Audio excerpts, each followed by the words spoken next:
Hello and welcome to the Dr. Lisa Show here on KUHS Denver, the stream. Hey, we are an international station. I'd love to know where you are listening from, and you can let me know. We are live on the radio. We are also live on Facebook. You can go to the Dr. Elisa Show. Go to that page and you can chat with me while the show is going on. I have a great show, an amazing guest today, but before I do that, let's just get ourselves kind of settled in, right? If you're back, thank you.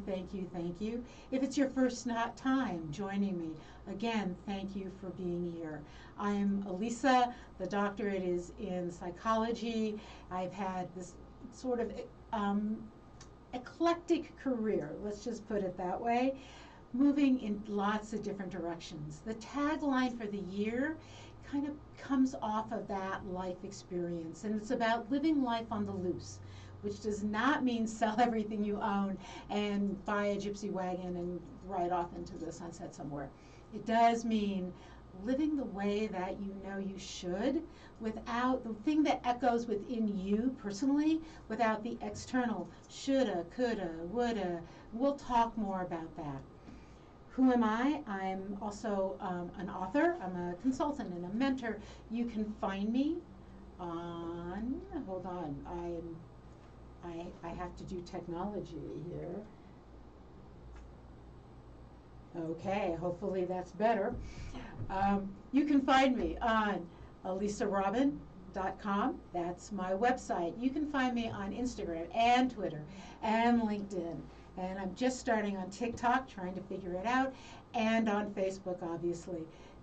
I also, if you go to my site, my website, you can sign up for my blogs. They come out every other week, roughly. And I have some giveaways. And so if you go and you're one of the first 5 people to sign up for my site today, and you send me a note that says, hey, I signed up, I am going to send you a Kindle link to my book. So yeah, I'm also an author, and that's what we're going to be talking about today. My current book is Dark Fire. It is a spiritual adventure, romance, got a vampire in it, or a partly vampire, a kind of intelligent, magical octopus, and then in the end, a mysterious dog. It's a romp with a message about healing your lineage wounds. So it's pretty interesting and fun. My first novel is still out there, Way of the Well. These 2 books will actually turn into a series with a 3rd book. So if you read Dark Fire, you might also want to read Way of the Well. Both available on Amazon. Oh, and one of my other books is a leadership book, my personal style, Pirate Wisdom. How to live like a pirate, how to lead like a pirate. This has been incredibly useful as an academic dean. This is where I got so much of this information from. How to steer an armada from the edges, from your pirate ship, without trying to get into the center, the main cabin in the main armada, that you actually have an awful lot of power doing things your way. Anyway, that's me as an author. And like I said, if you go to my website and sign up, then for my blogs, then I will send you a Kindle link for one of those books, actually. I could probably do the one of your choice. And I am also watching right now as we're on Facebook, and you can comment there. Okay, enough about me and life on the loose. I am so incredibly excited about my guest. I cannot contain myself. I was jumping up and down on my way to the studio. So, I know this woman, oh my gosh, from way back, and she was an amazing administrative assistant to a woman who's now my best friend. But then she went off on this journey, and we're going to talk about it. She became an author, a mentor, a publisher, a business owner, she was fabulous and beautiful before, but she became even more fabulous and beautiful now. I want you to welcome Dana Ellington to my show. Dana, thank you for being here. Hello, everyone. And after that introduction, I'm like, are you? That was you. what you are. You're an author.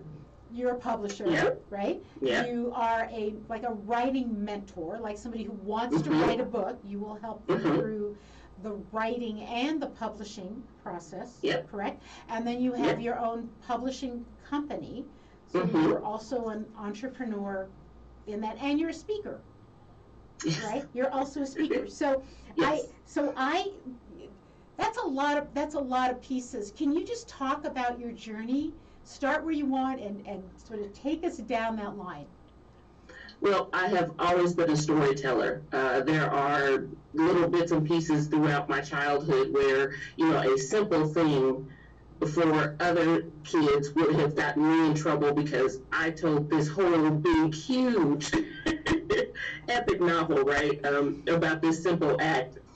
And what happened is the older I got, whereas I think a lot of kids kind of grow out of that phase, I kind of dug my heels in and it just grew. It grew to the point where the voices, the characters, right, started talking to me, started basically communicating. It's like, oh, okay, well, you do this, so I need for you to tell my story. And they wouldn't shut up. So it got to the point where at 2, 3 o'clock in the morning, I'm having to get up and write these bits of dialogue or write these scenes just so I could go to sleep, just so they'd stop talking to me.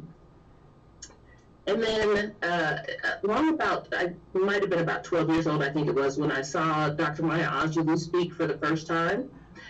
And it was at her performance that night that I decided that I wanted to be a world-renowned published author. And I wanted to speak, and I wanted to carry that kind of presence. I wanted to be able to use the power of words the way she did. And that's just been, the lifelong dream, right? But then life gets in the way. You become a parent. You get married. You have obligations. People expect you to adult and have a job and pay bills.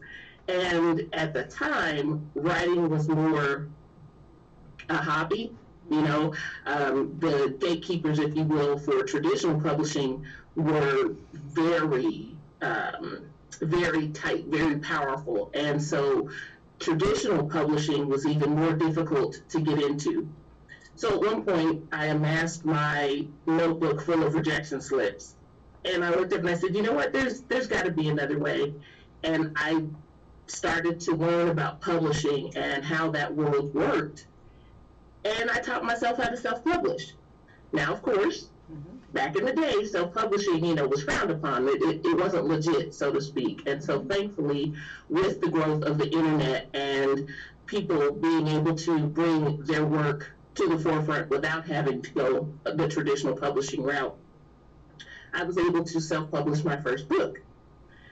And in that process, I realized I didn't know what I was doing. Was that a fiction book? Was that your first one was fiction? No, it was, yes, fiction. It's a collection of erotic short pieces that I had pieced together over the years, right? Whoa, okay. At the time, again, my example was Zane. I don't know if you're familiar with her. She's a Black female author who made a wonderful living doing publishing erotica, right? Right.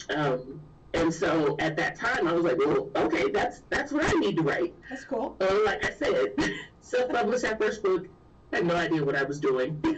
So in the process of learning, number one, how to write no better, and how to self-publish the right way, people began asking me, well, how'd you do it? And that then turned into the coaching. There are a lot of people out there who say, oh, I want to write a book. And I'm like, great, let's write your book. And here's how you can do it. And whether you want to be traditionally published or self-published, I was able to develop, based on my experience, some tools, tricks, and things, tools, tricks, and resources that led to helping others then self-publish their work.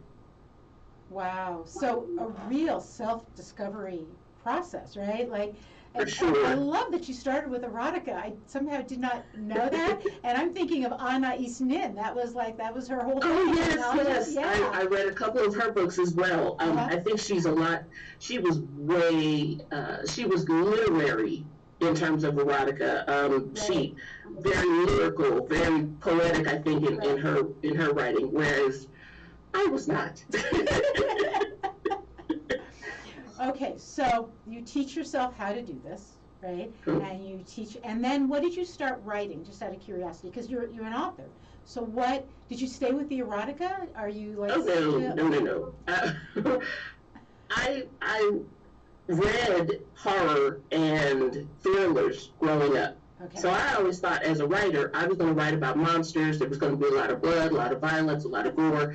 That was going to be my thing. So after I got the erotica out of my system, the first little bit I sat down to write turned out to be a romance. It's a novella, but it turned out to be a romance. And I thought, well, obviously that was wrong. So let's try this again. You know, there's a monster in there somewhere, right? So absolutely. Oh, yeah, so I sat down to write the first novel, and what flowed out of that was kind of a romance. And I thought, maybe that's my genre. Maybe that's where I fit in. But one of the things that I discovered writing that first novel was that it's not so much woman finds man, falls in love. Okay. It's women going through some things and learning to love and accept themselves. Beautiful. And that is, I was like, oh, this is why I'm a storyteller. This is why I'm a writer. Mm-hmm. Because growing up, you know, we as women, yes, were so taught that it was going to be through a romantic relationship that we would find worth, that we would find success, that we would find financial stability, right? It was always, however it played out, mm-hmm. It was going to be in a romantic relationship that we found ourselves. Mm-hmm. And that's not the story I grew up with. Right. You know, yes, my mother and father, you know, yes, there's a love story there. Mm-hmm. But my mom was whole unto herself when they got into that relationship. Right. And so now what I write about are these leading women who go through some things.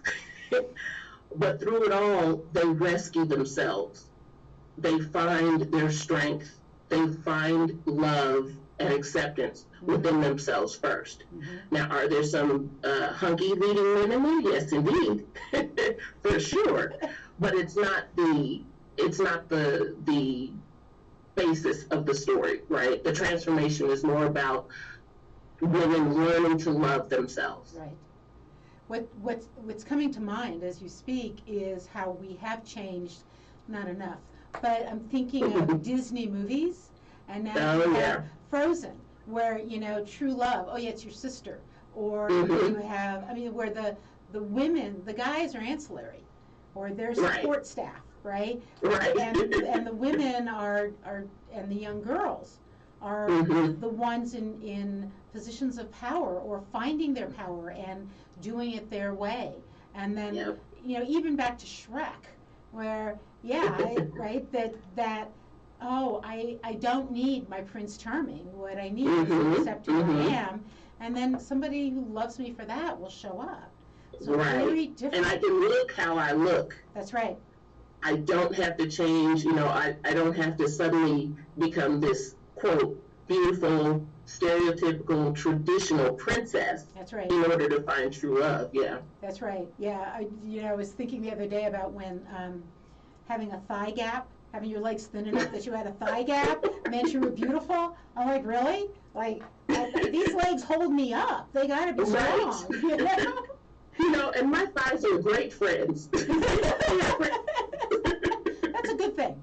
That's a good thing, right? Exactly. So as a mentor, so let's do this. So people can find you. Give me all the places people can find you. Let's start with that. Okay. Predominantly, you can find me on my website, and that is NoWaterPress, LLC.com. You can find me on Facebook, again, under that same name. Mm-hmm. I am on Instagram, still not quite sure how to use it, but I'm on Instagram as DE Write One. Mm-hmm. So that is DEWRITE 1ONE. Okay, great. Because Oh, and then YouTube. Yes, I'm on YouTube as well. No Waterpress, publishing and consulting. so let's talk about what you do with No One Press, because again, and we just had this conversation briefly before we went on live, there are so many coaches, mentors, whatever out there saying, I'll help you write your bestseller. That's not what you do, No. right? You're not, and so many people want, and in fact, I remember you saying that to me, didn't you? People want to be a best-selling author, but they don't want to write a book. Didn't you say something like that to me? They don't realize what goes into that. Right. Nothing in my the only thing in my tagline that speaks to, quote, success is that I can help you write and sell your story in ways that are authentic to you. Mm-hmm. And I can get you from blank page to self-published in as few as 6 months. Mm-hmm. Now, that implies, or that means that you, number one, are really, really ready to put butt in seat and words to page. Mm-hmm.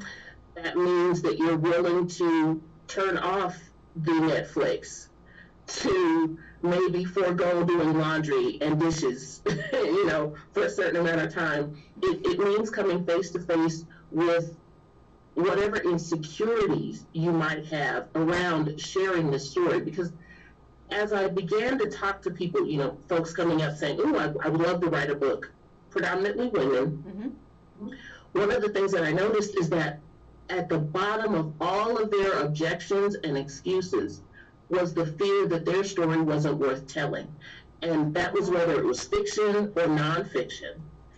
And so coaching folks through to believe that you don't have to be a Stephen King, a Dr. Maya Angelou. You don't have to be this prolific writer to have a worthy story to tell. It's just really a matter of being willing to take the time to put the words to page. Mm-hmm. Being willing to look at the fact that your rough draft, and I tell this in all my workshops, your rough draft is just that, it is rough, and it is going to suck. It's going to be some of the ugliest writing you have ever done in your life. But that's the whole point, is to get the story told, because then you come back and you can edit. You can polish it. You can turn it into a masterpiece. But it all starts with that being willing to sit down and actually do the work. And understanding that, you know what? Writers don't make a lot of money. Right. Most writers are not getting rich from their writing. Mm-hmm. You get those few who, luck upon a movie deal, or by book number 6 or 7 are discovered. And then they begin to make the dollars. Stephen King was a teacher probably until his 3rd or 4th book. Mm-hmm. And by then, Carrie had finally gained a following. Mm-hmm. And he was able to start making money there. But when you look at traditional publishing contracts, mm-hmm. and distribution, and the number of people who are taking a piece of that profit, by the time that royalty check hits the bank, it is not millions. Right. By any stretch of the imagination. So I don't make any of those claims. And like you said, you'll see a lot of gurus out there promising, oh, I can teach you the formula. I can do this. I can do that. And you're going to make this much. Mm-hmm. Yeah, that's the other thing. Marketing. Mm-hmm. Marketing. I'm still learning. Right. And I think, one of the reasons I wanted you on is I love your honesty, and I love the fact that you so many of us want to write, and who knows, our books might get picked up if we push and we market, it might, but you've got to start with a book and have that sense that you have something to tell. So, so you are that person who, I used you at like the end, right? I had the book, and now I'm like, oh my God, I know it'll look lousy if I put it together myself. And so please help me. But you take somebody then from what is your story, right? And fiction and nonfiction, you can work with people on in either. Yes. Right, and then help them through all. And so you were doing workshops, but you're also doing this individually. Is that correct? So, yes. So what, I was thinking about this the other day because I got something about somebody has a website where you can find the exact right keywords to use on Amazon so that you're higher in the blah, blah, blah, blah, blah. Like, it still doesn't mean anyone's going to buy my book. True that. Right? True that. So, a lot of the marketing tips that I come across are more so just driving traffic. Right. Right. And go ahead. I was just going to say, you can get a lot of people to look at your site, but what's really going to drive them to buy, I'm not so sure anybody can sell me that. Right. I'm not so sure I can pay for that. If I tell people all the time, I sell books when I talk to people because this is what I'm selling. This is what's in my story. And if I'm talking to someone, they connect with that energy, right? And I sell a book. Right. So no matter how much traffic comes to my website, if I'm not able to share the heart of what I'm doing and why I'm doing it, I'm not going to sell a book. And so in working with other authors, particularly self-published, when we talk about marketing, I do have a little bit of I call it marketing 101, but I have a basic, kind of marketing piece that I include. And what it boils down to is what's authentic to you, because that's what's going to have somebody wanting to purchase that book. And not everybody likes social media. Not everybody's powerful in that arena. And so what are some of the other ways? Like I am a big, huge introvert. Can't necessarily tell right now, but I don't necessarily want to, quote, cold call people as far as my work is concerned. Right. So I I have t-shirts that I wear that have a QR code on the back. Oh my gosh. And so I'm standing in line at the grocery store. People could scan that code. That takes them to my website. Oh my gosh. Asks them to sign up to my mailing list. It gives them information about whatever book I'm advertising. And that for me was authentic marketing. And you're standing there wearing this shirt, somebody scans it, and then they're like, well, are you the author? And now I'm having a conversation, and now I can sell a book. That is so brilliant. I can't even believe how brilliant that is. I did that for a fundraiser I was doing. I had a QR code, and people go, oh, yeah, I could donate. I'm like, pulled it up on my phone and said, great, scan right now, donate now. Right? Exactly. Oh my gosh, that is so brilliant. That's amazing. And it's helping people find those authentic ways to write and sell their work. That is my passion. So, it's the reason why I do it the way I do it. So I have to ask you this, because what's coming to mind as you're speaking is you are teaching primarily women to show up, to have a voice. So go ahead and write this, because that's the way your voice, as opposed to like music or art or whatever, but then walk through the world with that voice, because people buy, as you said, they're buying you. They're buying who you are, and then they're interested enough to spend the money on the book because they engaged with you. Do you realize that's what you're doing? You're teaching women, like you're living that part where Dr. Maya Angelou was teaching women to show up by her. That's what you're doing. Were you aware of that? Of course not. Okay. I rarely know how to articulate from, my perspective, right? It's like I could see it in somebody else. I can look at it and talk to somebody else and go, oh, well, here's how and this is why. But as far as me, it's predominantly intuition for me. Wow, but because I'm really getting this sense from you.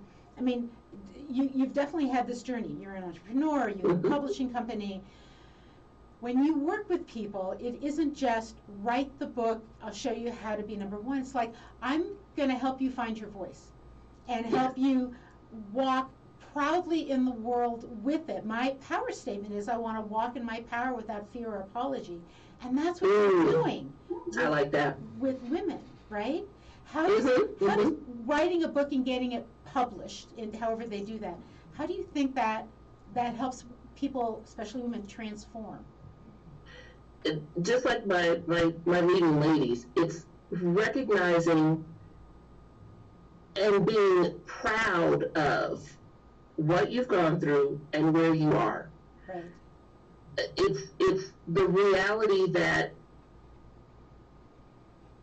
whatever struggles, you can be down about the hurt, the pain, whatever you've gone through, right? You can be down about it, or you can wear it as a badge of courage. You can wear it as a medal of honor. Right. You can wrap yourself in it and recognize you survived.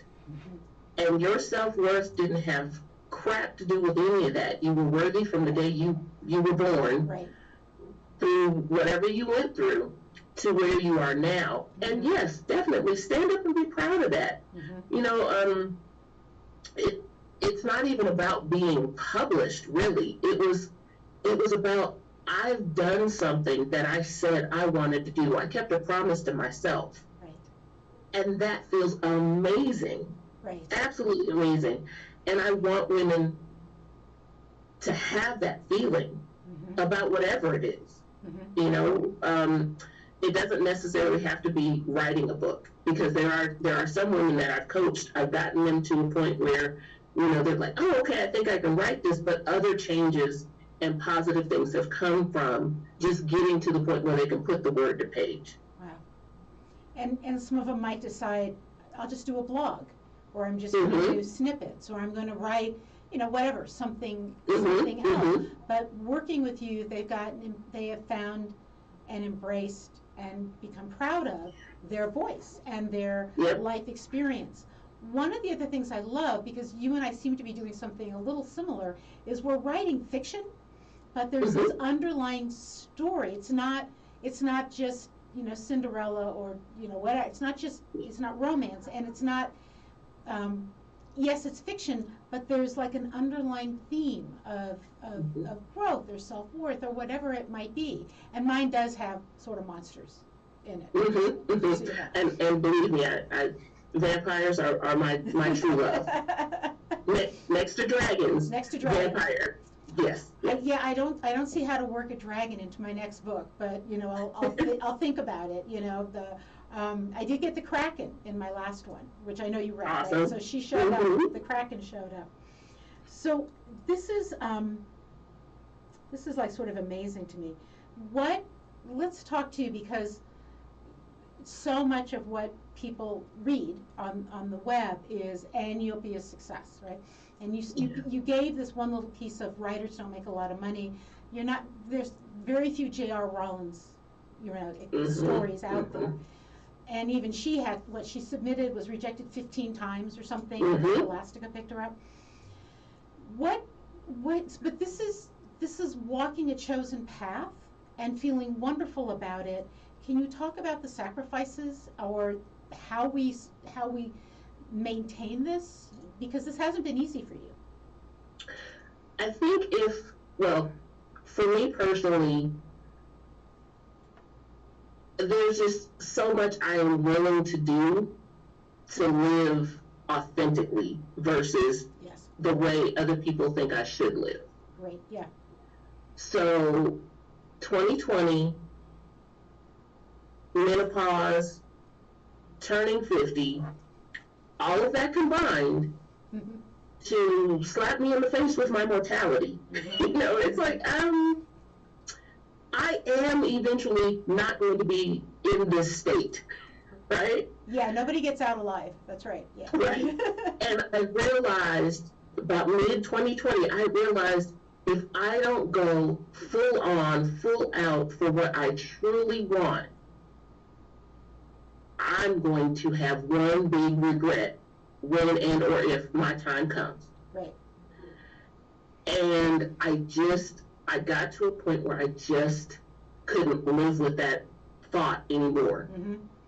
So against all the financial advice you've ever seen in your life, I closed out my retirement fund. Mm-hmm. And I paid off all my debt except for my student loans. Mm-hmm. And I put money in the bank Mm-hmm. to live on for about 6 months, Mm-hmm. 6-7 months. And in April of 2021, I quit my full-time job. Wow. And decided this was it. I was going to make a go at being a self-published entrepreneur. Mm-hmm. And if it meant that eventually I was going to be sleeping on my daughter's couch, or first sleeping in my car in a warm climate, mind you, then I was willing to do that. Now, I was really lucky in that I have an angel investor, my mom.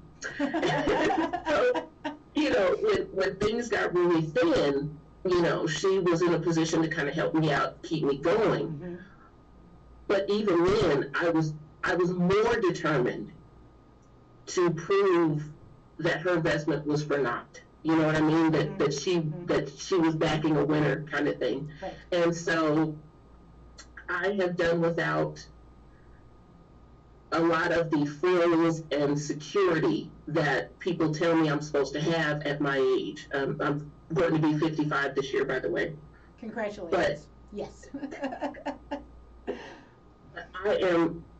I have never I haven't felt this at peace and at home in my body, in my soul, since I was 4 or 5 years old. Wow.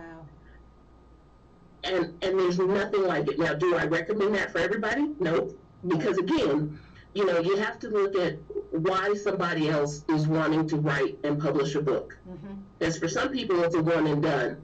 I just want to say I did it. Mm-hmm. And they are content with their 9 to 5s. They are happy with their lives as they are, and that's great. But for somebody who this is your passion, this is your drive, you have the stories, the characters, you've got to bring them to life, and you are bound and determined to make a living at it,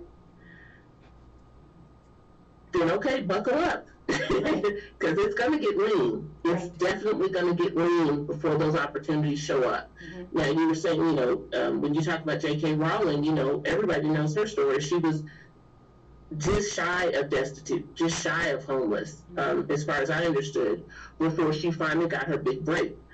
And she went from, oh, this is great, let's publish it, to, again, catching things right at the right moment right. for that movie deal to come through, Mm-hmm. and that catapulted her, right? Mm-hmm. Then you've got, and I struggle to use this as an example, but it's the best one I have. When you look at E.L. James and the 50 Shades, Mm-hmm. she again, she again actually amassed a huge following on social media well before one of the publishing companies looked and went, you know what, we can make money off of this. Right. And that's, how she had been writing that fan fiction for years. Mm-hmm. And Right. quietly in the background building up this audience. So she came with money, so to speak, right? Mm-hmm. People waiting to spend the money. And so, again, those stories are few and far between. I'm not going to say that, of course, that it doesn't happen, because we have proof that it does. But for the majority of us, again, Right. If you don't have the passion, if you're in this to make money, yeah, it's going to take you a minute. Right. Yeah. But you said something about being more at home in your body, more at peace, right? I joke that I put my soul out on long-term lease for a number of years to get the financial security, and then when the lease was up, I took it back. It was great.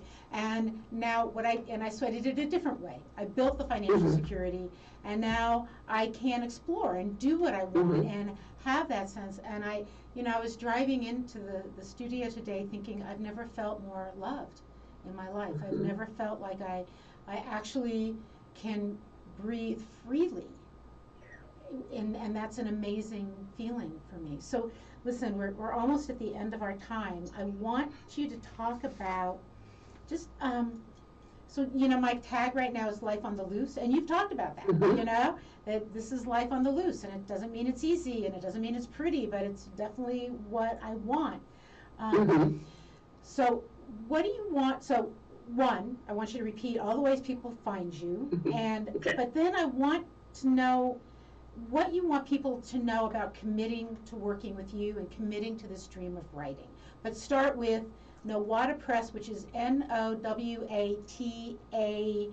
They just Google Nowata Press, they're going to find you, correct? I want to say yes. I was told back when I applied for the name that I had to use the entire name. I couldn't find that anybody else owned it, but just to be on the safe side, it's Nowata Press Publishing and Consulting. And so if you start with Nowata Press, I'm doing it right now. You should be able to go from there. Okay, I'm going to tell you, so I put in Nowata Press into Google and hit return, and Nowata Press Publishing Consulting is the first thing that comes up. Right? Yes, if people, SEO at work. So if people just say Nowata Press and search, they will find you. Okay? Yes. And then what, I know you say, we both say mostly women, but you're obviously willing also to work with men. What is your message to them? What do you want, like sort of we're going to close out your part here. What do you really want people to know about working with you? My job, my passion is to help people feel better about themselves for having known me or for having worked with me than they did when they started.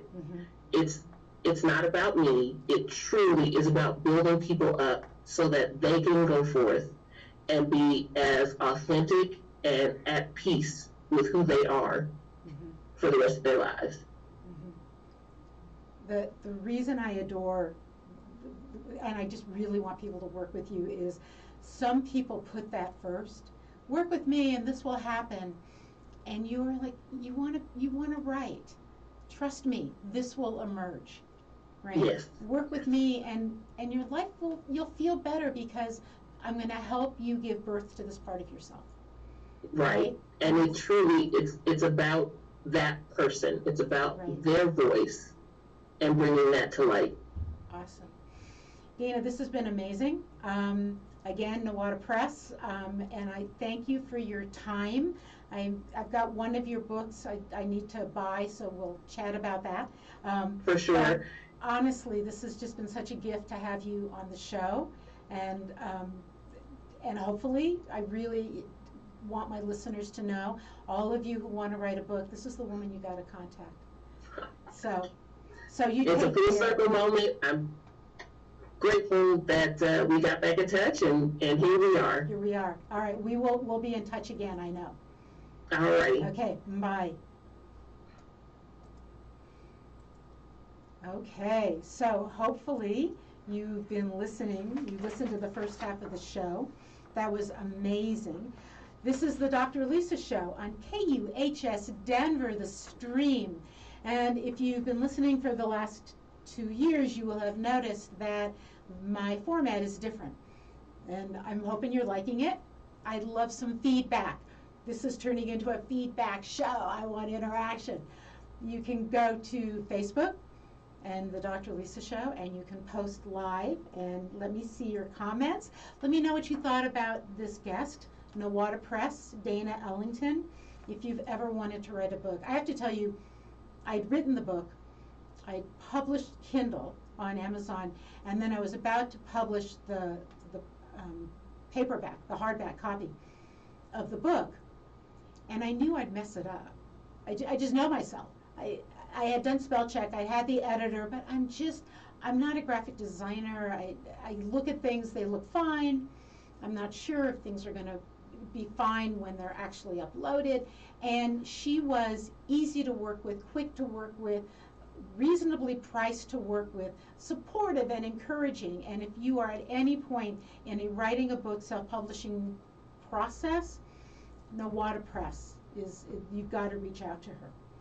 Let me know some thoughts if you've been listening in the Facebook. Also, if you want, I don't know, the phone just told me it's on low battery, so I'm not sure it's going to work because it looks on a very low battery. Sorry about that. If you're one of my clients, if you know me, you can text me on my phone, which I'm actually not going to give out on the radio. You have to work with me to get that phone number. And let me know your thoughts if there's something interesting you want to say about the show or about Dana. And by next week, I'll make sure the phone is charged up a little better, and we'll be able to get you to text me in the studio. So again, the Dr. Lisa Show, KUHS Denver. What the tagline is for the year is Life on the Loose. And today, let's go on with this conversation about writing and why so many of us are inspired. If you were listening to that first half of the show, you heard Dana talk about the stories were telling themselves. The characters were waking her up at night to write the story. I didn't know she and I had that in common. But when I was young, I had voices. And of course, I didn't tell anyone, because if you're a kid and you say, I have voices in my head telling me things, they take you off to bad places. But these were lovely voices that were singing to me and pushing me and pulling me and telling me story. I used to dream novels, and there was a life I was supposed to live for these stories to be told and for the stories to come alive. And a great deal of my life felt like I was enacting those stories. And yet, it was writing where I felt safe often. As a kid, I don't know that I've told this story on the show, but I probably did. But if you didn't hear it, I'll tell it again. I was bullied as a kid in school. You know, when you're chubby and unathletic and reasonably smart but not incredibly brilliant, you're in a very bad slot, or you were in school. And I was bullied except when I wrote. And then people loved my stories. They were ghost stories and gothic stories, and people loved them. At some point, I got up the courage to read my stories to some of my family, and was immediately told by my grandmother that I should write about nicer things, and that I'd have to major in English, and I'd have to improve my spelling, which of course meant I never read those stories to that group of people again. And then later in life, I turned into I journaled. And much later in life, when I stood up and told a major oil company that they were